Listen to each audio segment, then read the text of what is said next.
Голяма част от историята на биткоин е първата покупка направена с биткоин. Тя се е случила през май месец 2010 година. Днес цената на биткоин е близо 20 000 лева и може би си мислите, че някой се е купил една кола с биткоин. Но по онова време биткоин все още не е имал никаква цена. Биткоин по това време е бил все едно монополи парите. Биткоин е бил една игра и имал стойност само за хората, които са вътре в играта и се разменят тези едни фалшиви, едни виртуални пари. Тази първа транзакция валидира биткоина. Създава прецедент, че тези монополи пари реално имат стойност и някой е готов да размени реалните си пари – евро, долари, лева. И така вече оттам нататък започват да работят силите на свободния пазар. Първата транзакция, вярвате или не, е била 2 пици за 10 000 биткоина. Сигурно бързо искате да направите сметката. 10 000 биткоина, умножени по 20 000 лева, са 200 милиона. Но това е днес. По това време биткоин все още не е имал никаква стойност. Нищо не можеш да си купиш с него.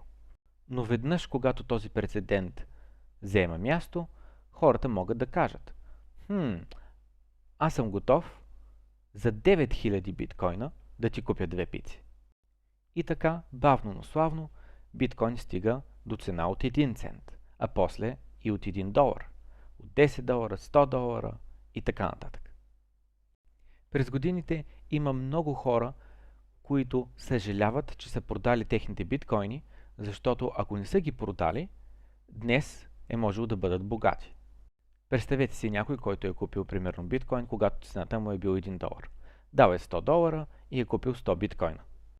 Но както днес вие не сте сигурни биткоин има ли шанс да стигне цена от 1 милион долара на биткоин, така хората, които са имали биткоини още от цената, когато е била под 1 цент или 1 цент или 1 долар, в най-дивите си сънища не са успели да си представят, че биткоин някога ще достигне цена от 10 000 долара или 20 000 лева.